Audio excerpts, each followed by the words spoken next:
Hello student. In standard 10, subject science 2.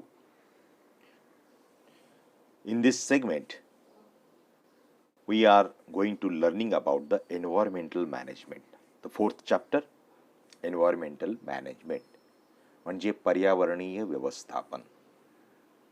या प्रकरणामध्ये आपण परिसंस्था, पर्यावरण आणि त्याचा जो संबंध आहे त्याचं संवर्धन कसं करायचं, पर्यावरण संवर्धन आणि जैवविविधता म्हणजे काय, आणि अशी कोणती संवेदनक्षम क्षेत्रे आहेत त्याचा आपण इथे वेध घेणार आहोत. What is ecosystem? Which are its different components? If any environment, there are the biotic and abiotic components. There are the interaction among these components. All such interactions make an ecosystem. एखाद्या परिसरात असणारे जैविक घटक आणि अजैविक घटक आणि त्यांच्या असणाऱ्या आंतरक्रिया यामुळे परिसंस्था बनते. Which are the components? Abiotic components means the air, water, soil, sunlight, temperature, humidity. And the biotic components means the all type of the living organism like bacteria, fungi, plants and animals. In previous standard, we learn about the consumers, primary consumers, secondary consumers, tertiary consumers or the apex consumers are the different type of the consumers. These types are according to the trophic level to which they belong. गेल्या वर्षी आपण भक्षकांचे प्रकार समजून घेतले. विविध प्रकारचे ते स्तर असतात त्यांचे, ते आपण जाणून घेतलं. त्यानंतर त्यांच्या पोषण पातळ्या म्हणजे काय असतात ते समजून घेतलं. त्यानंतर आपण पक्षी, तलाव यांचा काय संबंध असतो, अन्न साखळी आणि अन्न जाळे म्हणजे काय है ना, फूड वेब आणि फूड चेन याचा फरक समजून घेतला. आकृतीमध्ये दिसणारी जी फूड चेन आहे, या फूड चेनला आपण अन्न जाळ्याचं स्वरूप येण्यासाठी त्याच्यामध्ये काय आवश्यकता आहे याचा जर विचार केला तर एक भक्षक हा अनेक भक्ष्य खाऊ शकतो. म्हणजे भक्ष्य तर म्हणजे एखादा असं म्हणता येईल की एखादा सजीव अनेक भक्षकांचे भक्ष्य असू शकतो आणि हाच सजीव स्वतः देखील भक्षक असू शकतो. म्हणजे बेडूकाचं जर उदाहरण घेतलं तर बेडूक हा कीटक खातो, बेडकाला साप खातो, गरुड हे सुद्धा त्याला खाऊ शकतात. असं या चित्रामध्ये आंतरक्रिया ह्या दिलेल्या आहेत. परीक्षेला या फूड चेनला तुम्हाला नावं देण्यासाठी सुद्धा विचारलं जाऊ शकतं. तर आपण ग्रॉस म्हणू शकतो त्याला, प्रोड्युसर. त्यानंतर सूर्यप्रकाशातून म्हणजे सन आणि वॉटर त्याचा यूज करून ते अन्न तयार करतात. त्यानंतर प्रायमरी कंझ्युमर ग्रॉस हॉफर आहे. त्यानंतर फ्रॉग हा सेकंडरी कंझ्युमर आहे. स्नेक हा टर्टियरी कंझ्युमर म्हणतो आपण त्याला. आणि ईगल ह्या अपेक्स कंझ्युमर. बॅक्टेरिया अँड फंजाय हा डिकॉम्पोजरमध्ये गणला जात असतो. या पॅराग्राफमध्ये आपल्याला इकोसिस्टीमच्या विषयी आपल्याला एक उजळणी घेता येईल, रिव्ह्यू घेता येईल. Biotic and abiotic factors and their interactions with each other form and ecosystem. Every factor has important role to play for functioning of the ecosystem. परिसंस्था म्हणजे एक आंतरक्रिया आहे जैविक आणि अजैविक घटकांची आणि त्याने ते तयार होत असते. त्याच्यामध्ये प्रत्येक घटक हा महत्त्वाची भूमिका पार पाडत असतो. वनस्पती अन्न निर्मिती करतं. Plants are producers and the various herbivores like deer, goats, sheep, cattle, horse, camels feeds upon the producers, and the carnivorous predators, example lion and tigers, control the population of the herbivores. And the decomposers and the scavengers like caterpillar, termites, insects present in the dung carry out decomposition and thus clean the environment. Existence of human being is dependent on the balanced ecosystem. वनस्पतींवर जगणारे जे प्राणी असतात त्यांची जी संख्या नियंत्रण ठेवण्याचं काम हे सेकंडरी करत असतात. म्हणजे वाघ, सिंह, हे मांसाहारी प्राणी ते करत असतात, त्यांच्यावर कंट्रोल करत असतात.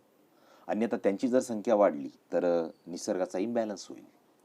तसंच निसर्गात आढळणारे जे जीवाणू, आळ्या, वाळवी असतात, ही निसर्ग सफाईची महत्त्वाची भूमिका पार पाडत असतात. फंगससुद्धा महत्त्वाचं आहे आपल्यासाठी. तसंच मानवाचं अस्तित्व या घटकांमुळेच टिकून राहतं. यासाठी प्रत्येक घटक जो आहे तो योग्य संतुलन त्याचा टिकवणे हा आवश्यक आपल्याला वाटतो. चौकटीत दिलेल्या मुद्द्यांवर बोलूया आपण.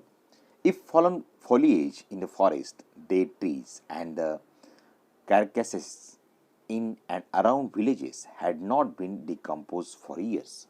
वर्षानुवर्ष जंगलातील जे पालापाचोळा असतो किंवा पडलेली झाडे असतात किंवा त्या परिसरातील, गावाच्या परिसरातील मृत जनावरे असतात, त्यांचं जर विघटन झालं नसतं तर काय झालं असतं हा विचार करा. म्हणजे फंगस हे विघटन करण्यासाठी आवश्यक असतात. जर ते नेमानं चालणारं विघटन झालं नाही तर पृथ्वीवर या साऱ्यांचा ढीकच्या ढीक साचून राहील आणि निसर्गाचा समतोल बिघडेल. डिस्कस करण्यासाठी तुम्हाला एक सब्जेक्ट दिला आहे त्यांनी, जीवस्य जीवनम. याचा अर्थ आपण समजून घेऊ. ही एक उक्ती आहे. एक सजीव दुसऱ्या सजीवाच्या जगण्यासाठीच असतो. निसर्गात आढळणाऱ्या जेवढ्या अन्न साखळ्या आहेत त्या याच तत्वावर चालतात. भक्ष्य आणि भक्षक यांच्या आंतरक्रिया लक्षात घेतल्यास आपल्याला याचा अर्थ समजतो. कोणत्याही जीवाने दुसऱ्याची काळजी घ्यावी किंवा त्याला भक्षक म्हणून खाऊ नये असा जर विचार केला तर तो जगू शकणार नाही. जगण्यासाठी त्याला एकमेकांना या गोष्टींचा आधार हा असतोच. म्हणजे एक जीव दुसऱ्यावर अवलंबून असतो. ते याचा अर्थ असाच आहे. जर वाघ हरिणांना खाणार नाही, हरिण चांगली आहे म्हणून तिला खाणार नाही, तर तो जगणार कसा असा प्रश्न आपल्याला उपस्थित होतो. आपण सुद्धा हिरव्या वनस्पती खाऊ नये कारण हिरव्या वनस्पती हे सजीव आहे असा जर विचार केला तर आपणही अन्न खाऊ शकणार नाही. तर अशा पद्धतीने या उक्तीचा अर्थ आहे. नाव ecosystem. According to our previous discussion, fill up the blank boxes and complete the chart of the ecosystem. Abiotic components, and there is a biotic components.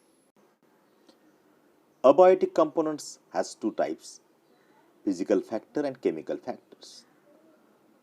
In the chemical factors, there are the nutrients and the minerals. In the physical factors, air, water, vapors, minerals, soil, sunlight are considered in that factors. And after the nutrients and minerals, the inorganic substances and the organic substances. Proteins and the carbohydrates, fats are the organic substances. Now, the biotic components, autotrophic and heterotropics, are the two types. And in the heterotropic, there are the consumers, decomposers. The consumers have a type of animal, and decomposers have a type bacteria.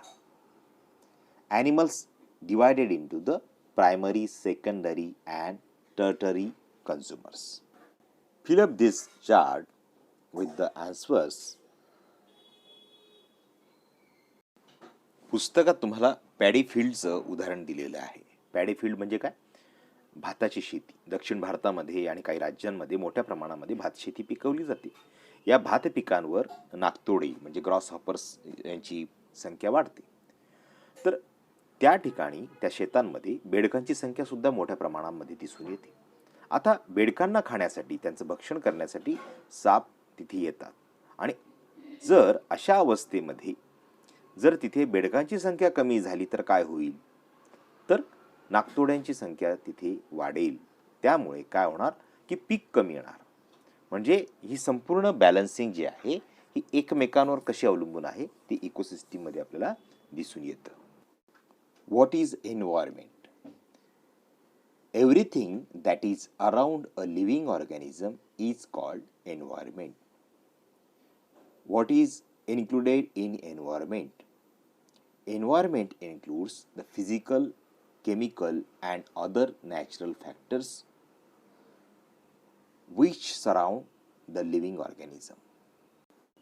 तर अशा रीतीने आपण या व्हिडिओमध्ये ecosystem म्हणजे काय, environment म्हणजे काय, त्याविषयी आपण समजून घेतलेलं आहे. हे मुद्दे तुम्ही तुमच्या वहीमध्ये लिहून घ्या. धन्यवाद.